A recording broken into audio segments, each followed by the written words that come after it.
ಬಹುಶಃ ಕಾಂಗ್ರೆಸ್ಸಿನ ಮನಸ್ಥಿತಿ ಏನಿದೆ ಅಂದರೆ ಬೆಳಗಿನ ಸಾಯಂಕಾಲ ಆರ್ ಎಸ್ ಎಸ್ ಟೀಕಾ ಮಾಡೋದು. ಆರ್ ಎಸ್ ಎಸ್ಸು ಒಂದು ರಾಷ್ಟ್ರಪ್ರೇಮವನ್ನು ಮತ್ತು ಯುವಕರಲ್ಲಿ ದೇಶಾಭಿಮಾನವನ್ನು ಬೆಳೆಸುವಂಥ ಒಂದು ಸಂಸ್ಥೆ. ಇಡೀ ದೇಶವನ್ನು ಕಟ್ಟುವಂಥ ಮತ್ತು ಯುನೈಟ್ ಮಾಡುವಂಥ ಮತ್ತು ಇಡೀ ಹಿಂದೂ ಸಮಾಜವನ್ನು ಒಗ್ಗಟ್ಟನ್ನು ಕಾಪಾಡಲಿಕ್ಕೆ ಮತ್ತು ಹಿಂದೂ ಸಮಾಜದ ರಕ್ಷಣೆ ಮಾಡಲಿಕ್ಕೆ ಕಳೆದ 100 ವರ್ಷದಿಂದ ಅವರು ಏನೊಂದು ಎಫರ್ಟ್ಸ್ ಮಾಡಿದಾರಲ್ಲ, ಅದು ಆ ಎಫರ್ಟ್ಸ್ದು ಫಲ ಇವತ್ತು ನೋಡ್ತಾ ಇದ್ದೇವೆ. ಮತ್ತು ಆರ್ ಎಸ್ ಎಸ್ ರಾಷ್ಟ್ರಪ್ರೇಮ ಬಗ್ಗೆ ನೋಬಡಿ ವಿಲ್ ಕ್ವಶನ್ ಇಟ್. ಇವತ್ತು ಎಲ್ಲೇ ಸಮಾಜದ ಯಾವುದೇ ವ್ಯಕ್ತಿಗೆ ಹೋಗಿ, ಅದು ಎಜುಕೇಟೆಡ್ ಇರ್ಬೋದು, ಅನ್ಎಜುಕೇಟೆಡ್ ಇರ್ಬೋದು, ಯಾವುದೇ ಕ್ಲಾಸ್ ಆಫ್ ಪೀಪಲ್ ಕೇಳಿದ್ರೆ ಆರ್ ಎಸ್ ಎಸ್ ಬಗ್ಗೆ ಅಂತಂದರೆ ಒಂದು ಒಳ್ಳೆಯ ಭಾವನೆ ಇದೆ. ಒಳ್ಳೆಯ ಸಂಘಟನೆ, ಒಳ್ಳೆಯ ಸಂಸ್ಥೆ ಮತ್ತು ಅಲ್ಲಿರ್ತಕ್ಕಂಥ ಪ್ರಚಾರಕರು ಇಡೀ ತಮ್ಮ ಜೀವನವನ್ನೇ ದೇಶದ ಸೇವೆಗಾಗಿ ಮುಡಿಪಾಗಿಟ್ಟಂಥ ಒಂದು ಪ್ರಚಾರಕರಿದ್ದಾರೆ, ಸ್ವಯಂ ಸೇವಕರಿದ್ದಾರೆ. ಹೀಗಾಗಿ ಇದು ದೇಶಭಕ್ತ ಸ್ವಯಂ ಸೇವಕರನ್ನು ಕಟ್ಟುವಂಥ ಕೆಲಸ ಇವತ್ತು ರಾಷ್ಟ್ರೀಯ ಸ್ವಯಂ ಸೇವಕ ಸಂಘ ಆಗ್ತಾಯಿದೆ. ಈಗ ನಾನು ಒಂದು ಹೆಮ್ಮೆಯಿಂದ ಹೇಳ್ತೀನಿ, ನಾನು ಆರ್ ಎಸ್ ಎಸ್ ಸ್ವಯಂ ಸೇವಕ. ಆರ್ ಎಸ್ ಎಸ್ ಆ ಗರಡಿಯಿಂದ ಪಳಗಿ ಬಂದಿದ್ದರಿಂದ ಇವತ್ತು ನಮಗೆ ನಾಯಕತ್ವ ಸಿಕ್ತು. ಹಿಂದೆಲ್ಲ ನಾನು ಶಾಖಾಗೆ ಹೋಗಿದ್ದೆ, ಯಾವ ಪ್ರೈಮರಿ ಸ್ಕೂಲ್ನಿಂದ. ಆಮೇಲೆ ಅಖಿಲ ಭಾರತೀಯ ವಿದ್ಯಾರ್ಥಿ ಪರಿಷತ್ನಲ್ಲಿ ನಾನು ಅಲ್ಲಿ ಸ್ವಯಂ ಸೇವಕನಾಗಿ ಕೆಲಸ ಮಾಡಿದ್ರಿಂದ ಇವತ್ತು ಈ ರೀತಿಯಾದಂಥ ನಾಯಕತ್ವ ಗುಣ ಬೆಳೆಸಲಿಕ್ಕೆ ಸಾಧ್ಯ ಇತ್ತು. ಮತ್ತು ಎಲ್ಲ ರೀತಿ ಹೋರಾಟಗಳಿವೆ. ಮತ್ತು ಇವತ್ತೇನು ಪ್ರಿಯಾಂಕ ಖರ್ಗೆ ಇವತ್ತೇನು ರಾಜಕೀಯವಾಗಿ ಬಿ ಜೆ ಪಿ ವಿರುದ್ಧ ಹೋರಾಟ ಮಾಡಲಿ, ಆದರೆ ಇವತ್ತು ರಾಜಕೀಯವಾಗಿ ಆರ್ ಎಸ್ ಎಸ್ ವಿರುದ್ಧ ಯಾಕೆ ಹೋರಾಟ ಮಾಡ್ತಾರೆ ನನಗೆ ಅರ್ಥನಾಗ್ತಾ ಇಲ್ಲ. ಏನಾಗಿದೆ ನನಗನ್ನಿಸ್ಬಿಟ್ಟಿಗೆ ಇತ್ತೀಚಿನ ದಿನಗಳಲ್ಲಿ ಆರ್ ಎಸ್ ಎಸ್ ಬೆಳವಣಿಗೆ ದೊಡ್ಡ ಪ್ರಮಾಣದಲ್ಲಿ ಆಗ್ತಾಯಿದೆ ಇಡೀ ದೇಶದಲ್ಲಿ, ಇಡೀ ಜಗತ್ತಿನಲ್ಲಿ. ಅದನ್ನು ತಡ್ಕೊಳ್ಳಿಕ್ಕೆ ಕಾಂಗ್ರೆಸ್ ಅವ್ರಿಗೆ ಆಗ್ತಾಯಿಲ್ಲ. ಇಷ್ಟು ಶಿಸ್ತುಬದ್ಧವಾಗಿ ಲಕ್ಷಾಂತರ ಜನ ಕಾರ್ಯಕರ್ತರು ಇವತ್ತು ಇನ್ವಾಲ್ವ್ ಆಗಿ ಕೆಲಸ ಮಾಡೋದು ನೋಡಿ ಅವ್ರು ಗಾಬರಿ ಆಗಿದ್ದಾರೆ. ಆ ರೀತಿಯಾದಂಥ ಒಂದು ಸಂಘಟನೆ ಮಾಡಲಿಕ್ಕೆ ಆಗಿಲ್ಲ. ಹಿಂದೆ ನನಗೆ ನೆನಪಿದೆ, ಒಂದು ಸ್ಟೇಟ್ಮೆಂಟ್ ಬಂದು ಜನಾರ್ದನ್ ಪೂಜಾರಿ ಕಾಂಗ್ರೆಸ್ಸಿನ ಅಧ್ಯಕ್ಷರಿದ್ದಂಥವ್ರು, ಅವರು ಒಂದು ಕಡೆ ಸ್ಟೇಟ್ಮೆಂಟ್ ಕೊಟ್ಟರು. ಇವತ್ತು ಯಾವ ರೀತಿ ರಾಷ್ಟ್ರೀಯ ಸ್ವಯಂ ಸೇವಕದ ಲಕ್ಷಾಂತರ ಜನ ಕಾರ್ಯಕರ್ತರು ಒಂದು ಶಿಸ್ತುಬದ್ಧ ಕೆಲಸ ಮಾಡ್ತಾರೆ, ಆ ರೀತಿ ನಮ್ಮ ಕಾಂಗ್ರೆಸ್ನಲ್ಲಿ ಒಂದು ಆ ರೀತಿ ಒಂದು ಸಂಸ್ಥೆ ಇಲ್ಲಲ್ಲ, ಆ ರೀತಿಯಾದಂಥ ಒಂದು ತರಬೇತಿ ಕೊಡುವಂಥದ್ದು ನಾವು ಮಾಡಬೇಕು ಅನ್ನುವಂಥದ್ದನ್ನು ಜನಾರ್ದನ್ ಪೂಜಾರಿ ಹಲವಾರು ಬಾರಿ ಹೇಳಿದ್ದನ್ನು ನಾನು ಕೇಳಿದ್ದೀನಿ, ನಾನು ಪತ್ರಿಕೆಯಲ್ಲಿ ನೋಡಿದ್ದೀನಿ. ಈ ರೀತಿಯಾದಂಥ ವಾತಾವರಣ ಇದ್ದಾಗ ಇವತ್ತು ಕೇವಲ ಆರ್ ಎಸ್ ಎಸ್ ಬೆಳವಣಿಗೆ ಅವ್ರು ಟಾಲರೇಟ್ ಮಾಡಲಿಕ್ಕೆ ಆಗ್ತಾಯಿಲ್ಲ ನನಗನ್ಸೋಮಟ್ಟಿಗೆ. ಇತ್ತೀಚೆಗೆ ನೋಡಿರಿ, ಈಗ ರೂಟ್ ಮಾರ್ಚ್ ಆಯಿತು, ಬೆಳಗಾವಿ ಇರ್ಬೋದು, ಹುಬ್ಬಳ್ಳಿ ಧಾರವಾಡ ಇರ್ಬೋದು, ಬಾಗಲಕೋಟೆ ಇರ್ಬೋದು, ಅಥವಾ ಸಣ್ಣ ಸಣ್ಣ ತಾಲೂಕು ಪ್ಲೇಸ್ ಗೋಕಾಕದಲ್ಲಿರ್ಬೋದು, ಬೈಲಹೊಂಗಲದಲ್ಲಿರ್ಬೋದು, ಕನಿಷ್ಠ ತಾಲೂಕು ಪ್ಲೇಸ್ನಲ್ಲಿ 1,000 2,000 ಜನ ಸ್ವಯಂ ಸೇವಕರು ಗಣವೇಶದಲ್ಲಿ ಭಾಗವಹಿಸ್ತಿದ್ದಾರೆ. ಇಲ್ಲಿ 5,000ಕ್ಕಿಂತ ಹೆಚ್ಚು ಗಣವೇಶದಲ್ಲಿ ಭಾಗವಹಿಸಿದರು.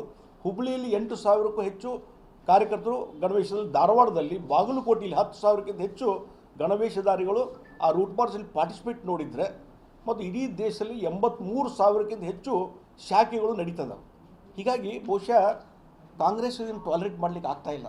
ಆ ದೃಷ್ಟಿಯಿಂದ ಇವತ್ತು ಏನಾದರೂ ಮಾಡಿ ಇವತ್ತು ನಿಷೇಧ ಮಾಡಬೇಕು. ಈಗ ಹೇಳ್ತಾರೆ ಮೊದಲು ನಿಷೇಧ ಮಾಡಿ, ದಿನೇಶ್ ಗುಂಡೂರಾವ್ ಹೇಳಿದ್ದಾರೆ ಇಲ್ಲ ಸಂಪೂರ್ಣವಾಗಿ ಆರ್ ಎಸ್ ಎಸ್ ನಿಷೇಧ ಮಾಡಬೇಕಂತೇಳಿ. ಏನು ನೈತಿಕತೆ ಇದೆ ನಿಮಗಂತ? ದೇಶವನ್ನು ಕಟ್ಟುವಂಥವ್ರ ಬಗ್ಗೆ ನಿಷೇಧ ಮಾಡಿ ದೇಶವನ್ನು ಹಾಳು ಮಾಡಬೇಕಂತ ನೀವು ಬಯಸಿದ್ದೀರಿ ಅಂತ ನನಗೆ ಅನ್ನಿಸ್ತದೆ. ಹಿಂದೆ ಇದೇ ಕಾಂಗ್ರೆಸ್ ಮೆಂಟಾಲಿಟಿ ಇದ್ದಂಥವ್ರು 3 ಸಲ ಇದನ್ನು ನಿಷೇಧ ಮಾಡುವಂಥ ಪ್ರಯತ್ನ ಆಯಿತು. ಹಿಂದೆ 1900 ಯಾವಾಗಂತವರು ಕಟ್ಟಿದಂಥವ್ರು, ಜವಾಹರ್ಲಾಲ್ ನೆಹರು ಫಸ್ಟ್ ಅಧ್ಯಕ್ಷರಿದ್ದರು, ನಾಸು ಅರ್ಡೇಕರ್ ಅದನ್ನು ಕಟ್ಟಿ ಬೆಳೆಸಿದಂಥವ್ರು. ಕಾಂಗ್ರೆಸ್ ಸೇವಾದಳ, ಮೊದಲು ಅದು ಹಿಂದೂಸ್ತಾನ ಸೇವಾದಳ ಅಂತಿತ್ತು, ನಂತರ ಹೆಸರು ಚೇಂಜ್ ಮಾಡಿದರು. ಈಗ ಅದೆಲ್ಲೈತಿ? ಅದು ಬಹುಶಃ ಅಲ್ಲಿ ಸೇವಾದಳದ ನೀವು ನೋಡಿರ್ಬೇಕಾದ್ರೆ ಯಾವುದೋ ಕಾಂಗ್ರೆಸ್ಸಿನ ಮೀಟಿಂಗ್ದಲ್ಲಿ, ಕಾಂಗ್ರೆಸ್ಸಿನ ರ್ಯಾಲಿಯಲ್ಲಿ, ಅಥವಾ ಕಾಂಗ್ರೆಸ್ ಎಲ್ಲರೂ ಮೀಟಿಂಗ್ ಆದ್ರೆ ಬೆಂಗಳೂರಾಗ, ಅಲ್ಲಿ ಕುರ್ಚಿ ಹಾಕಲಿಕ್ಕೆ, ಅಲ್ಲಿ ಚಾಪೆ ಹಾಸಲಿಕ್ಕೆ, ಜಮಖಾನ ಹಾಸಲಿಕ್ಕೆ ಅವ್ರು ಉಪಯೋಗ ಮಾಡ್ತಾರೆ ಆ ಸೇವಾದಳದ ಕಾರ್ಯಕರ್ತರು. ಇದು ಬಿಟ್ಟರೆ ಇವತ್ತು ಶಿಸ್ತುಬದ್ಧವಾಗಿ ಈ ರೀತಿ ಸಂಘಟನೆ ಮಾಡುವಂಥದ್ದು, ವ್ಯಕ್ತಿತ್ವ ನಿರೂಪಣೆ ಮಾಡೋದು, ವ್ಯಕ್ತಿತ್ವವನ್ನು ಬೆಳೆಸುವಂಥ ಕೆಲಸ ಏನು ಸಂಘ ಮಾಡ್ತಾ ಇದ್ದಲ್ಲ, ಅದು ಮಾಡೋ ಶಕ್ತಿ ನಿಮ್ಗೆ ಐತೇನೋ? ಮತ್ತು ಇನ್ನೊಂದು ಹೇಳ್ತಾರೆ ಇವರು, ಆರ್ ಎಸ್ ಎಸ್ ರಿಜಿಸ್ಟರ್ಡ್ ಸಂಸ್ಥೆ ಅಲ್ಲ ಅಂಥೇಳಿ. ಆರ್ ಎಸ್ ಎಸ್ ಕಾರ್ಯಕರ್ತರು ಆರ್ ಎಸ್ ಎಸ್ಸು, ಮತ್ತು ಅವರು ಯಾವ್ಯಾವ ಸಂಘಟನೆಗಳ ಮುಖಾಂತರ ಕೆಲಸ, ವಿಶ್ವ ಹಿಂದೂ ಪರಿಷತ್ತು ಮತ್ತು ರಾಷ್ಟ್ರೋತ್ಥಾನ ಪರಿಷತ್ತು, ಇವೆಲ್ಲ registered organisation. R S S ಒಂದು ಇಡೀ ಲಕ್ಷಾಂತರ ಜನ ಇರುವಂಥ ಒಂದು ಸಂಘಟನೆ. ಅದು ಆ ಒಂದು ಕಾರ್ಯಕರ್ತರಿರಲ್ಲ, ಅದೇ ಆರ್ ಎಸ್ ಎಸ್ ಮುಖ. ಇವತ್ತು ಎಲ್ಲೇ ನೇರಾವಳಿ ಬರಲಿ, ಮತ್ತೊಂದು ಬರಲಿ, ಫಸ್ಟ್ ಧಾವಿಸಿ ಹೋಗುವಂಥವ್ರು ಅಲ್ಲಿ. ಯುದ್ಧ ನಡೆದಾಗ ಸೈನಿಕರಿಗೆ ನೆರವು ಕೊಡಲಿಕ್ಕೆ ಹೋಗುವಂಥವ್ರು ಆರ್ ಎಸ್ ಎಸ್ ಸ್ವಯಂ ಸೇವಕರು. ಈ ರೀತಿ ವ್ಯಕ್ತಿತ್ವ. ಮತ್ತು ಇವತ್ತು ನರೇಂದ್ರ ಮೋದಿ ಪ್ರಚಾರಕರಾಗಿ ಅವರು ರಾಷ್ಟ್ರೀಯ ಸ್ವಯಂ ಸೇವಕರಿಂದ ಪ್ರಚಾರಕರಾಗಿ ನಾಯಕತ್ವ ಬೆಳೆಸ್ಕೊಂಡು ಪ್ರಧಾನಮಂತ್ರಿ ಆಗಿದ್ದಾರೆ. ಅಡ್ವಾಣಿಯವರು, ಅಟಲ್ ಬಿಹಾರಿ ವಾಜಪೇಯಿ, ಈ ರೀತಿ ತೆಗೆದುಕೊಂಡು ಹೋದ್ರೆ ದೊಡ್ಡ ಲಿಸ್ಟ್ ಇದೆ. ನಡ್ಡಾ ಅವರು ಇರ್ಬೋದು, ಅರುಣ್ ಜೇಟ್ಲಿ ಇರ್ಬೋದು, ಅನಂತ್ ಕುಮಾರ್ ಇರ್ಬೋದು. ಯಾರು ಇವತ್ತು ಯಾರ್ಯಾರು ದೊಡ್ಡ ದೊಡ್ಡ ಲೀಡರ್ ಆಗಿ ಬೆಳೆದಿದ್ದಾರೆ, ಅರಳದ ಚುಕ್ಕಾಣಿ ಹಿಡಿದಿದ್ದಾರೆ, ಪ್ರತಿಯೊಬ್ಬರು ರಾಷ್ಟ್ರೀಯ ಸ್ವಯಂ ಸೇವಕರಿಂದ ಬಂದಂಥವ್ರು. ಮತ್ತು ರಾಷ್ಟ್ರೀಯ ಸ್ವಯಂ ಸೇವಕ ಎಂದು ರಾಜಕೀಯ ಮಾಡಿಲ್ಲ, ರಾಜಕಾರಣದಲ್ಲಿ ನೇರವಾಗಿ ಪ್ರವೇಶ ಇಲ್ಲ. ಇವತ್ತು ದತ್ತಾತ್ರೇಯ ಹೊಸಬಾಳೆ ಆಗಲಿ ಅಥವಾ ನಮ್ಮ ಸಂಘದ ಪ್ರಮುಖರಾಗಲಿ ಇವತ್ತು ಯಾರೂ ಸಹಿತ ರಾಜಕಾರಣದಲ್ಲಿ ಇಲ್ಲವರು. ಹೀಗಾಗಿ ನೀವು ರಾಜಕಾರಣದಲ್ಲಿ ಇಲ್ಲದಂಥ ವ್ಯಕ್ತಿಗಳನ್ನು ಯಾಕೆ ಅವ್ರ ವಿರುದ್ಧ ಯುದ್ಧ ಸಾರ್ತಕ್ಕಂಥ ನಂಗೆ ಅರ್ಥ ಆಗ್ತಾ ಇಲ್ಲ. ಬಿ ಜೆ ಪಿ ವಿರುದ್ಧ ಯುದ್ಧ ಮಾಡ್ರಿ ನೀವು ಮಾಡೋದಾದರೆ. ಹೀಗಾಗಿ ಇವತ್ತು ಭಾಳ ಒಂದು ಮೂರ್ಖತನದ ಹೇಳಿಕೆಗಳನ್ನು ಕೊಡುವ ಮುಖಾಂತರ ಇವತ್ತು ಕಾಂಗ್ರೆಸ್ಸು ತನ್ನ ಅಸ್ತಿತ್ವವನ್ನು ಕಳ್ಕೊತಾ ಇದೆ. ಮತ್ತು ಅದಕ್ಕೆ ದಿನೇಶ್ ಗುಂಡೂರಾವ್ ಅಂತವ್ರು ಮತ್ತೊಬ್ಬರು ಇದಕ್ಕೆ ಸಪೋರ್ಟ್ ಮಾಡಿದರೆ, ಹರಿಪ್ರಸಾದ್ ಅಂತವರು ಸಪೋರ್ಟ್ ಮಾಡಿದರೆ ಅವ್ರ ಅಸ್ತಿತ್ವವನ್ನು ಕಳ್ಕೊಳ್ಳುವಂಥದ್ದು. ಈ ಬಿಹಾರ್ ಇಲೆಕ್ಷನ್ ನೋಡ್ರಿ, ಕಾಂಗ್ರೆಸ್ಸು ಧೂಳಿಪಟ ಆಗ್ತದೆ. ಮತ್ತು ಅಲ್ಲಿ NDA ಸರ್ಕಾರ ನಿತೀಶ್ ಕುಮಾರ್ ನೇತೃತ್ವದಲ್ಲಿ ಅಧಿಕಾರಕ್ಕೆ ಬರ್ತದೆ, ಇದು ನಿಶ್ಚಿತ. ಅದಕ್ಕಾಗಿ ಈ ರೀತಿ ಸಂಘವನ್ನು ಬೇಯುವ ಮುಖಾಂತರ ನಿಮ್ಮ ಅಸ್ತಿತ್ವವನ್ನು ನೀವು ಕಳ್ಕೊತಿರೋದು, ಸಂಘದ ಅಸ್ತಿತ್ವ ಎಂದು ಕಳ್ಕೊಳ್ಳಿಕ್ಕೆ ಸಾಧ್ಯನೇ ಇಲ್ಲ ಅನ್ನುವಂಥದ್ದನ್ನು ಸ್ಪಷ್ಟವಾಗಿ ಹೇಳ್ತೀನಿ. ಮತ್ತು ಯಾವಾಗಲೂ ನೋಡ್ರಿ, ಸಂಘ ಯುನೈಟೆಡ್ ಆಗಿದೆ. ಇವತ್ತು ಕಾಂಗ್ರೆಸ್ ಎಷ್ಟೋ ಒಡೆದು ಹೋಗಿದೆ, ಜನತಾ ಪಾರ್ಟಿ ಒಡೆದು ಹೋಗಿದೆ. ಆದರೆ ಇವತ್ತು ಆ ಸಂಘ ಇರ್ಬೋದು, BJP ಇರ್ಬೋದು, ABP ಇರ್ಬೋದು, ಎಂದೂ ವಿಘಟನೆ ಆಗಿಲ್ಲ. ನಿಮ್ಮ ಈ ಹೆದರಿಕೆ ಬೆದರಿಕೆಗೆ ಸಂಘ ಬಗ್ಗುವುದಿಲ್ಲ. ನೀವೇ ಧೂಳಿಪಟ ಆಗ್ತೀರಿ. ಇದರಿಂದ ನಿಮಗೆ ಸಂಕಷ್ಟ ಆಗ್ತದೆ ಹೊರತು ಸಂಘಕ್ಕೆ ಏನೂ ಆಗುವುದಿಲ್ಲ ಅನ್ನೋದು ಸ್ಪಷ್ಟವಾಗಿ ಹೇಳ್ತಾರೆ.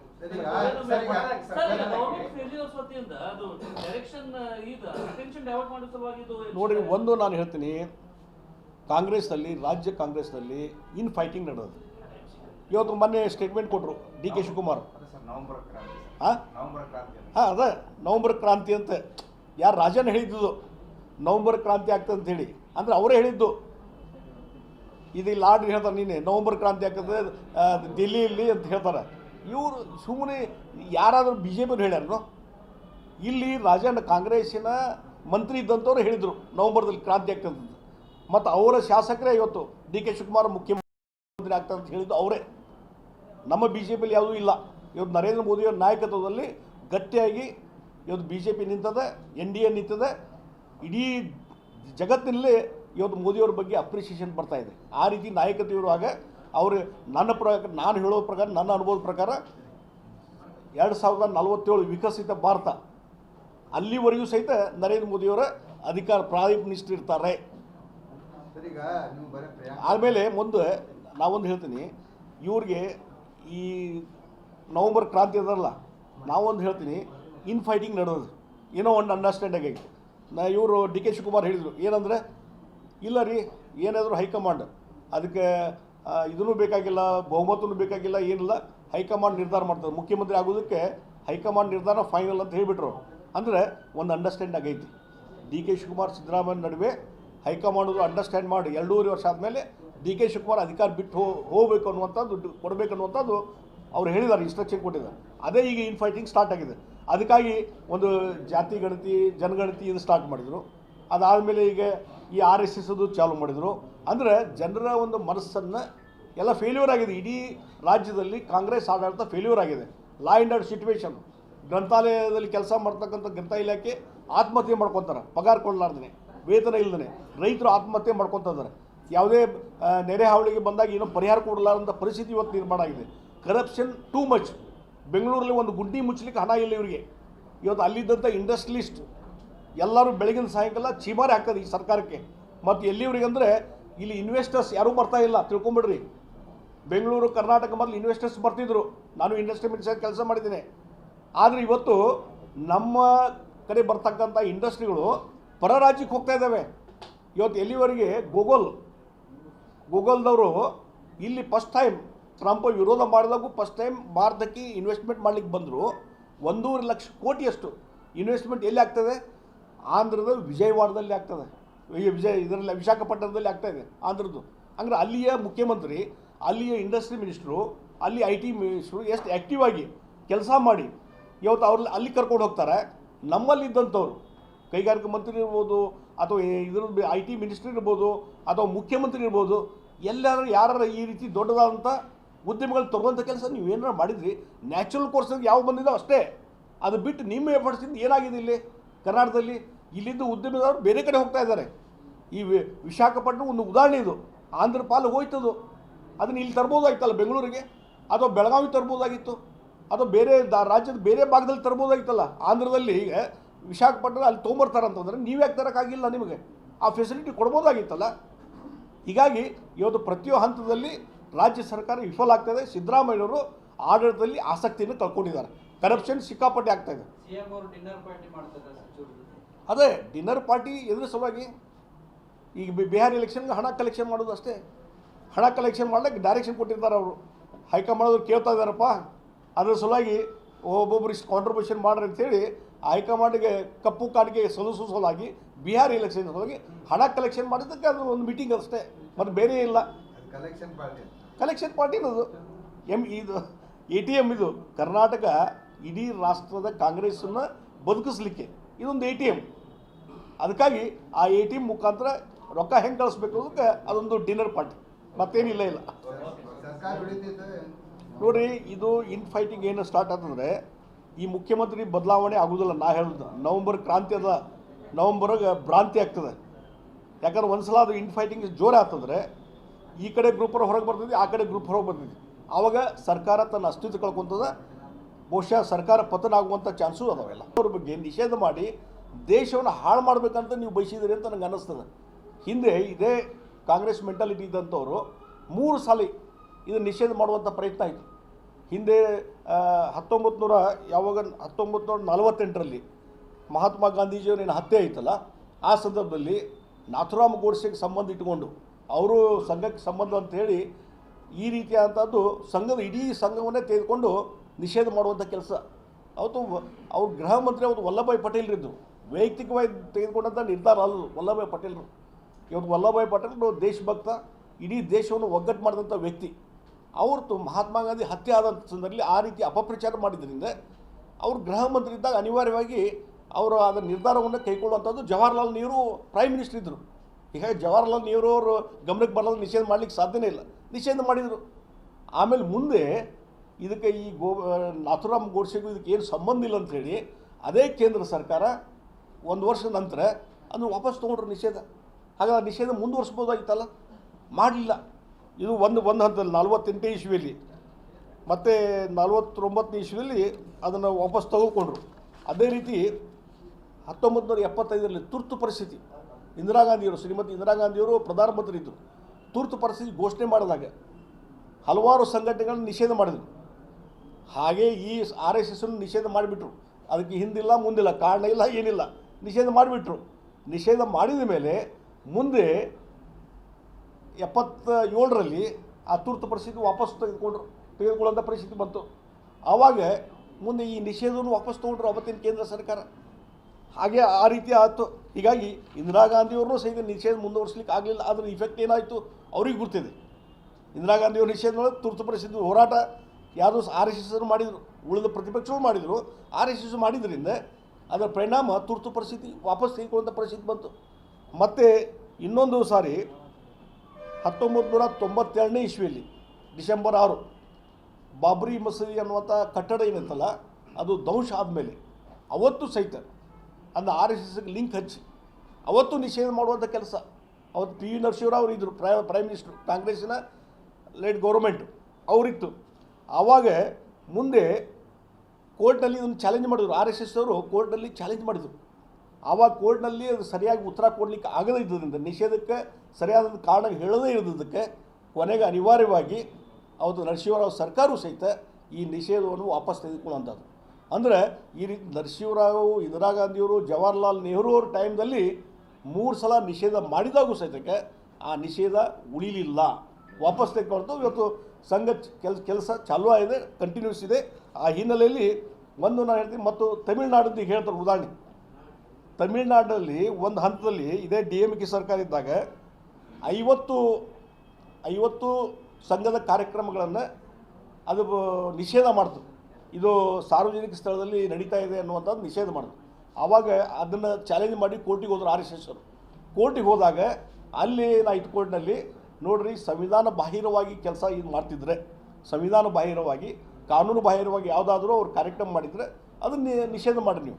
ಇಲ್ಲಿಗೆ ನಿಷೇಧ ಮಾಡಲಿಕ್ಕೆ ಬರುವುದಿಲ್ಲ ಅಂತ ಚೀಮಾರಿ ಹಾಕಿ ಇವತ್ತು ಡೈರೆಕ್ಷನ್ ಕೊಟ್ಟ ಮೇಲೆ ಆ ಎಲ್ಲ ಕಾರ್ಯಕ್ರಮ ಅಲ್ಲಿ ನಡೆದು ಸಾರ್ವಜನಿಕ ಇದರಲ್ಲಿ ನಡೆದು. ಅದಕ್ಕೆ ನಾ ಕೇಳ್ತೀನಿ, ಇವತ್ತು ಇದು ಯಾಕೆ ಇವ್ರಿಗೆ ತಿಂಡಿ ಸ್ಟಾರ್ಟ್ ಆದರೂ ಗೊತ್ತಾಗಿಲ್ಲ. ಮತ್ತು ಪ್ರಿಯಾಂಕಾ ಖರ್ಗೆ ಇರೋದ್ರಲ್ಲ, ಇವರು ಪ್ರಿಯಾಂಕಾ ತಮ್ಮ ಆನ್ ಓನ್ ಮೆರಿಟ್ ಆರಿಸಿ ಬಂದಂಥವ್ರು ಅಲ್ಲ. ಅಪ್ಪ ಖರ್ಗೆ AICC ಪ್ರೆಸಿಡೆಂಟ್, ಅವರ ಒಂದು ಆಶೀರ್ವಾದದಿಂದ ಅವ್ರು ಫಸ್ಟ್ ಟೈಮ್ MLA ಆದಾಗ, ಫಸ್ಟ್ ಟೈಮ್ MLA ಇದ್ದವ್ರು ಆದಷ್ಟು ಎಲ್ಲಿನ ಎಕ್ಸೆಪ್ಷನ್ ಕೇಸು, ಎಲ್ಲಿ ಮಿನಿಸ್ಟರ್ ಮಾಡೋದಿಲ್ಲ ಕ್ಯಾಬಿನೆಟ್ದಾಗ.